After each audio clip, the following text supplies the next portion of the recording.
Comment peut-on combiner à la fois le sport et la création de contenu?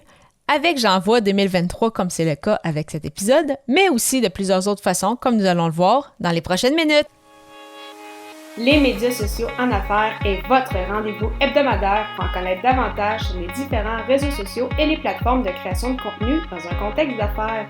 Chaque semaine, je, Amélie Delebel, répondrai à une question thématique qui vous permettra d'appliquer concrètement ces conseils pour votre entreprise. C'est parti!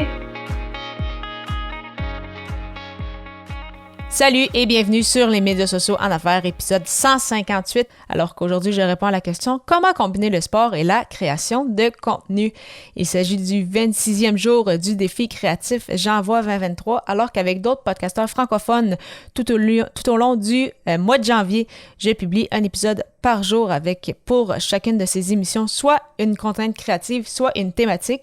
Et aujourd'hui, la thématique est mon sport préféré. Donc, c'est bel et bien possible de combiner sport et création de contenu. Bien évidemment, il y a bien sûr mon podcast Athlète Entrepreneur, donc qui combine les deux, mais il existe énormément d'autres podcasts, de blogs, de chaînes YouTube et autres sur ce sujet, que ce soit le hockey, le football, le soccer, le tennis, les sports de course, vraiment tous les sports possibles. Il y a de la création de contenu sur ce sujet-là. Donc, vraiment, bien évidemment, c'est très, très facile de pouvoir combiner les deux si c'est une passion que tu as ou si c'est en lien justement avec ton domaine d'expertise pour mettre tout ça de l'avant.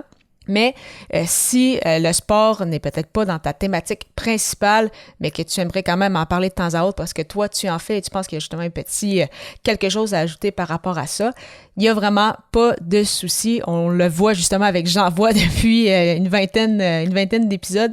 Vraiment, c'est possible de parler de tout avec sa création de contenu.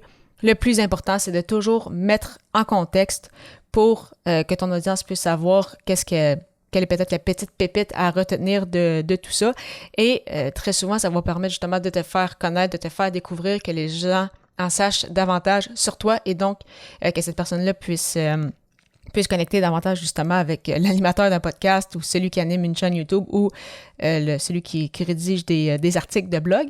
Et il y a des bonnes chances que justement parmi tes clients potentiels, il y en a qui pratiquent la même discipline que toi. Donc encore une fois, ça permet d'avoir des atomes crochus et donc de développer une belle relation par rapport à tout ça. Tu peux parler également de sport, oui, que tu pratiques actuellement ou que tu pratiques depuis un certain temps, mais tu peux également expliquer peut-être quel sport as-tu fait quand tu étais plus jeune.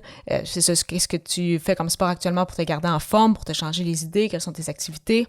Peut-être que tu aimes aussi regarder du sport à la télévision ou vraiment assister à des matchs quelconques en personne comme événement pour te divertir. Donc, vraiment, tout cela va permettre justement à ton audience de connecter davantage avec toi parce que certainement qu'il y a plusieurs personnes dans ton audience qui aiment également le même ou les mêmes sports que toi. Et de mon côté, ça ne sera peut-être pas très surprenant, mais c'est sûr que mon sport préféré a toujours été en fait un peu a toujours été le hockey à différents niveaux. Donc oui, j'étais commentatrice pour des équipes midget 3, pour des équipes collégiales. J'ai écouté énormément de matchs à la télévision de différents calibres pour différents événements. J'ai joué aussi pendant quelques années au deck hockey, donc c'est pas exactement le hockey sur glace, mais c'est quand même grandement inspiré de ce sport. Et j'ai déjà aussi été assistée à des matchs de hockey en personne. C'est certain que c'est particulier d'aller au Centre Bell à Montréal. Donc, pour ceux qui ont déjà vécu cette expérience, c'est assez difficilement battable en termes d'atmosphère. Mais pour ceux qui aiment justement assister à des événements en personne, si tu n'as jamais été voir un match de basketball de la NBA, c'est vraiment très impressionnant. J'ai été voir quelques matchs quand j'étais aux États-Unis il y a quelques années, à des billets très, très raisonnables. On parle d'une vingtaine de dollars en moyenne par billet. Donc, pour le coût, le spectacle en valait grandement la peine. C'était très, très intéressant. J'avais assisté à un match à Philadelphie, donc avec les Sixers. Et j'ai également vu les Nets à Brooklyn. Donc, et bien évidemment, mon plus gros match en personne de basket, ça a été de voir les Knicks à New York. Donc ça aussi, c'était quand même assez impressionnant de voir les vedettes aussi qui étaient dans l'assistance.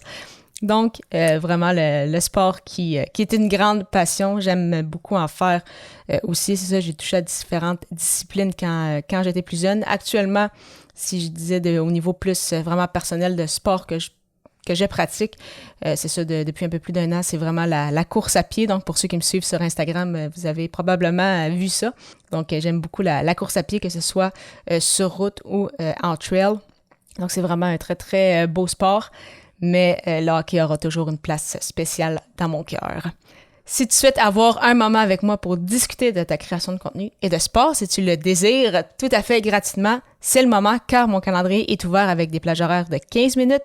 Pour prendre rendez-vous, simplement te rendre au amiedelebel.com/consultation. Je te retrouve dès l'épisode 159 alors que le sujet sera « Est-ce qu'un groupe de musique ou chanteur t'a impacté? » À très bientôt!